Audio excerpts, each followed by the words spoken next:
Este é o primeiro de uma série de 7 vídeos em que nós vamos produzir 7 diferentes estilos de India Pale Ale, iniciando com a primeira das IPAs, a original, a English IPA, isso é, a IPA inglesa. Então, venha comigo percorrer o caminho das IPAs.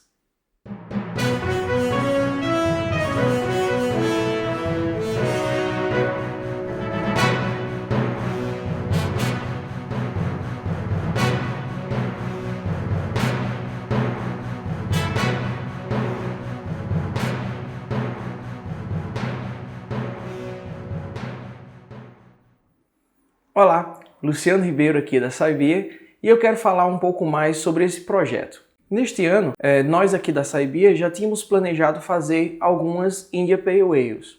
E quando nós estávamos planejando quais dessas India Pale Ales, isso é, dessas IPAs, nós iríamos fazer nesse ano de 2022, minha esposa sugeriu que nós devíamos fazer todas as IPAs desse ano agrupadas, isso é, numa sequência. E aí, depois de discutir um pouco, veio a ideia de que nós deveríamos produzir essas IPAs em uma sequência cronológica, iniciando da primeira delas, que é a IPA inglesa.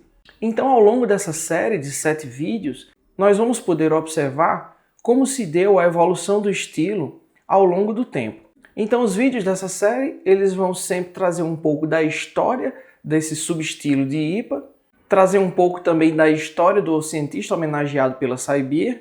Nós tivemos a ideia de também postar vídeos no formato de lives, onde nós podemos desenhar a receita de cada um desses subestilos de IPA. E como é tradicional nesse quadro, nós vamos mostrar o processo de produção do grão até o copo. Finalizando, é claro, com a degustação da nossa cerveja.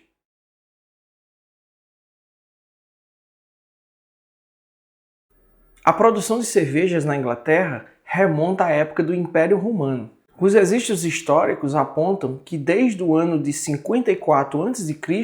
já havia produção de cervejas inglesas. Desde o século IX já havia produção na Europa de lúpulos em grandes propriedades. Entretanto, somente no século XV é que o lúpulo foi adicionado à receita das cervejas inglesas. No início do século XVIII surgiu um estilo popular de cerveja escura em Londres, a Porter. Mas com o avanço da tecnologia de secagem dos maltes usando calor indireto, esses foram ficando cada vez mais claros, com menos características defumadas e tostadas, permitindo a fabricação de cervejas cada vez mais claras, que foram chamadas de uma forma geral de pales, que em tradução no inglês significa pálida. Como as cervejas na Inglaterra eram chamadas de ale, então esses estilos ficaram conhecidos como Pale Ale. No século XVII, a Inglaterra começou a se expandir e colonizar outros territórios, criando assim o que hoje nós conhecemos como Império Britânico. E também no início do século XVII surge uma sociedade anônima conhecida como Companhia das Índias Orientais, formada para negociar bens de consumo nas regiões do Oceano Índico. Foi então que na década de 1780, um cervejeiro londrino chamado de George Hodgson respondeu a uma solicitação feita pela Companhia das Índias Orientais de produzir uma cerveja forte, bastante lupulada e que conseguisse sobreviver à longa viagem até as Índias. Essa cerveja era conhecida como October Ale. A cerveja October Ale normalmente seria envelhecida em barris de carvalho por pelo menos 18 meses antes do seu consumo. Mas ao invés disso, essa cerveja recebeu uma forte carga de lúpulo, já depois de fermentada e pronta, para que ela sobrevivesse à longa viagem até a Índia sem deteriorar. E essa técnica hoje é conhecida por nós como dry hopping. A cerveja não só sobreviveu à longa viagem, que durava até 6 meses, mas também melhorou imensamente. Várias cervejarias inglesas seguiram o exemplo e começaram a adicionar grandes cargas de lúpulo nas suas cervejas já depois de prontas. São alguns exemplos de cervejarias inglesas que fizeram isso: a Bell's, a Allsops, a Bass, a Abbott, a Shepherd Neame, a Samuel Smith e a própria Fuller's.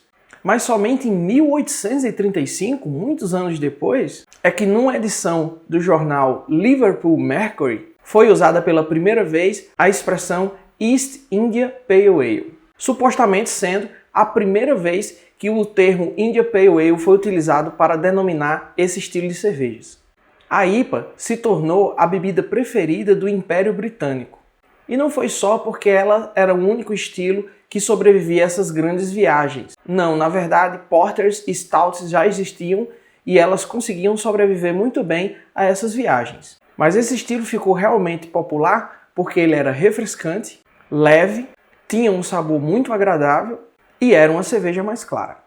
Mas no final do século XIX, devido à invenção da refrigeração, houve um grande crescimento na produção e comercialização de cervejas do tipo lager, que eram mais leves, ainda mais refrescantes e claras em relação às India Pale Ales. E foi assim que iniciou-se um rápido declínio da comercialização das IPAs inglesas. Além disso, as cervejas inglesas começaram a ser taxadas de acordo com o seu teor alcoólico, isso é, com o seu ABV. Como as IPAs eram muito mais alcoólicas do que as lagers, o imposto sobre essas cervejas era muito maior, desfavorecendo assim o seu consumo. E assim, esse estilo que nós gostamos tanto hoje praticamente desapareceu, se não fosse pela Revolução Cervejeira que aconteceu anos depois em uma das colônias britânicas. Mas isso é assunto para um próximo vídeo.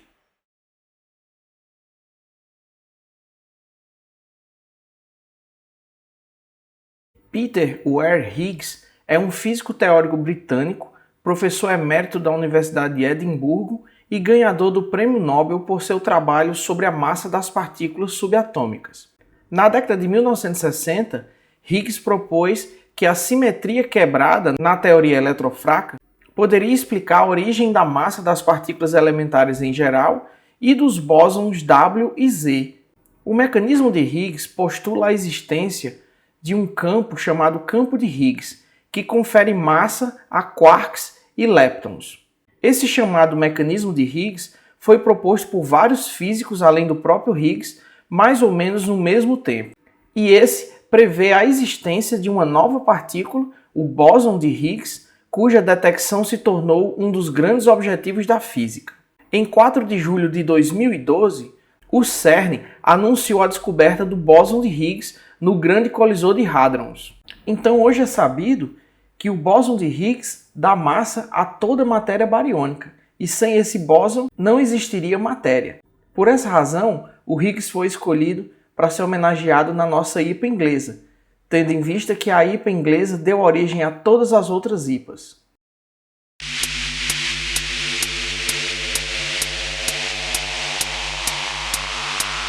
Para essa cerveja, nós utilizamos uma relação de água-malte de 2,67 litros por quilograma de grist. O perfil da água ficou ajustado da seguinte forma: cálcio 100 ppm, magnésio 12 ppm, sódio 45 ppm, sulfato 200 ppm, cloreto 75 ppm e bicarbonato 100 ppm. Então ficamos com a relação sulfato-cloreto de 2,7, com um perfil assim amargo para essa água. Verificamos o pH antes da adição dos sais, então fizemos essa adição.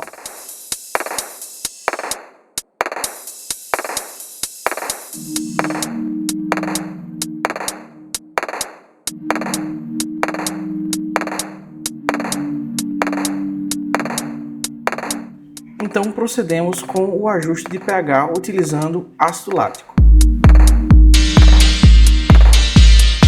Para essa cerveja, optamos por um mash em 5.4.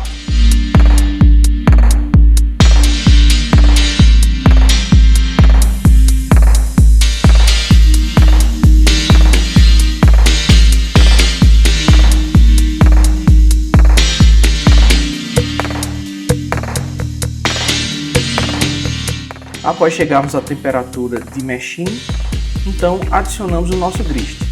O nosso grist, conforme vocês viram na receita que nós fizemos uma live, foi um grist simples, 94,4% de malte Pale Ale e 5,6% de malte cristal. Realizamos então a mosturação por 90 minutos a uma temperatura de 64 graus centígrados.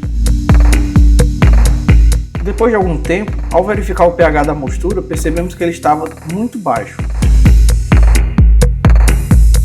Então fizemos uma correção utilizando bicarbonato de sódio.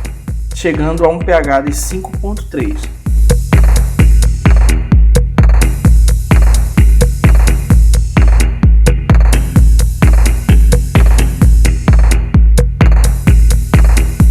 À medida que a mosturação foi avançando, nós fomos acompanhando a conversão dos açúcares através do uso do refratômetro. Por conta da quantidade muito grande de grãos na nossa panela, o rendimento de sacarificação foi abaixo do esperado. Então tivemos que aumentar o tempo de mosturação. Mas no final conseguimos a gravidade necessária para a fervura. Depois do mash out, nós suspendemos os grãos e procedemos com o processo de lavagem.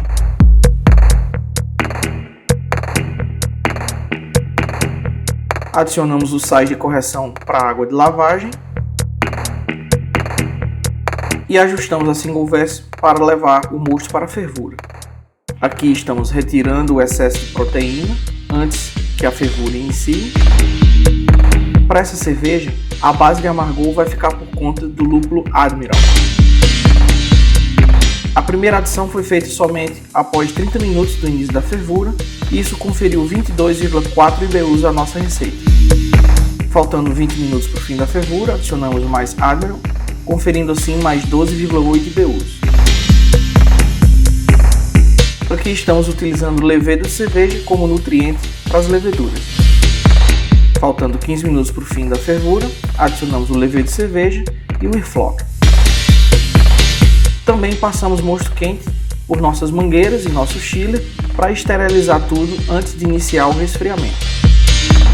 Para dar essa cerveja características tanto de aromas como de sabores tipicamente de uma IPA inglesa, nós utilizamos 100 gramas do lúpulo Brewer's Gold com a adição de Whirlpool Hop, após termos encerrado a fervura do mosto. Para essa adição de Whirlpool Hop, utilizamos esse cilindro de inox com tela perfurada. Esses lúpulos ficaram em contato com o mosto por 10 minutos a uma temperatura superior a 90 graus centígrados. Após isso, iniciamos o resfriamento do mosto, utilizando inicialmente água da rede, que passa por essas mangueiras e vai até o chiller de placas, até uma temperatura de aproximadamente 50 graus, onde nós passamos a utilizar água gelada, usando uma segunda bomba para passar essa água gelada pelo nosso chiller de placas. E aí sim, chegando à temperatura de inoculação de 18 graus centígrados. Fizemos a trasfega do mosto resfriado para o fermentador. E agora com os novos acessórios, nós utilizamos uma pedra sinterizada diretamente no fermentador para fazer a aeração do mosto.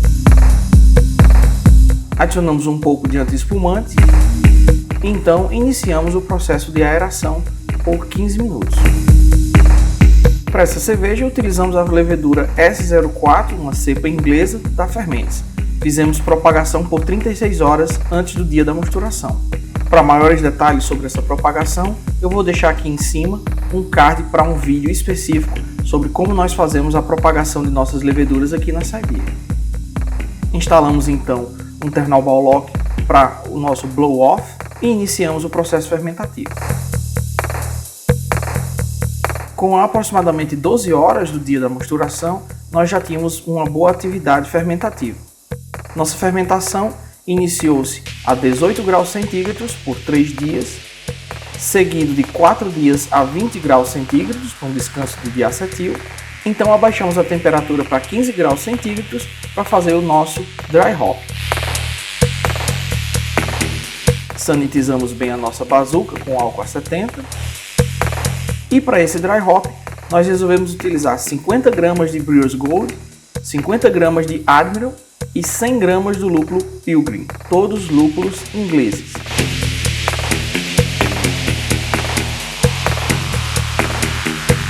Para essa cerveja, utilizamos 6,7 gramas por litro de lúpulo no dry hop.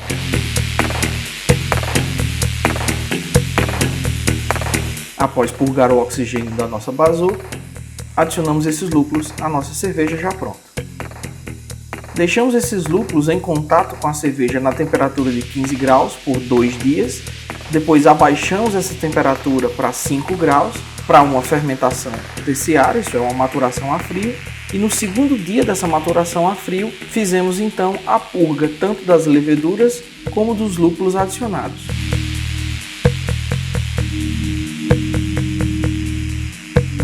Um dia depois da realização da purga da levedura e dos lúpulos, nós preparamos uma solução de gelatina e adicionamos essa gelatina à nossa cerveja, utilizando mais uma vez a nossa Bazooka Dry Hop.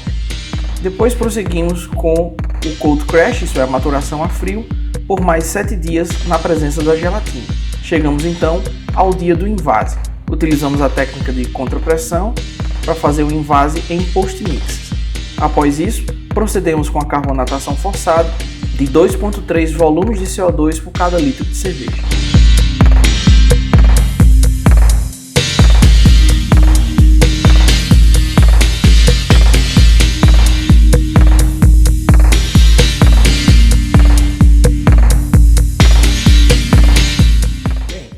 Estamos aqui agora para degustar a nossa English IPA, a nossa IPA inglesa, cujo rótulo homenageia Peter Higgs, também inglês. E sem mais demoras, vamos ver como é que essa cerveja está no copo e dar nossas impressões sobre ela.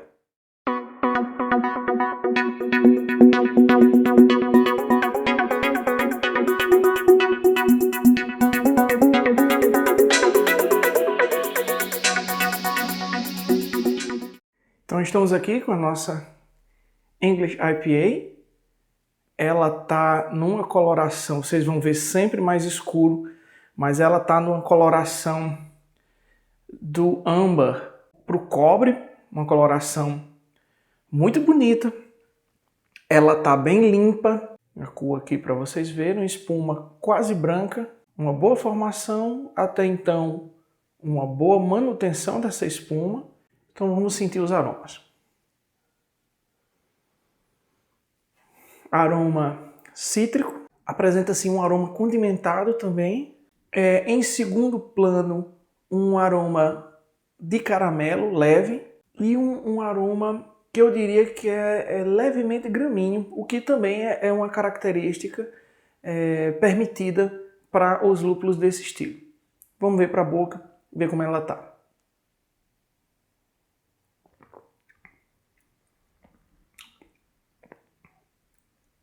Bem amarga, mas esse amargor ele some no final, não deixa um hash, né, uma adstringência.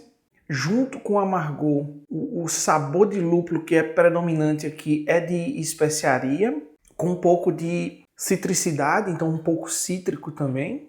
Além dessa picância, desses condimentados, dá para notar um pouco de esterificação bem leve. Né? Esterificação típica da levedura que a gente utilizou, que é uma levedura inglesa. A carbonatação está média, média-baixa, também de acordo com o estilo.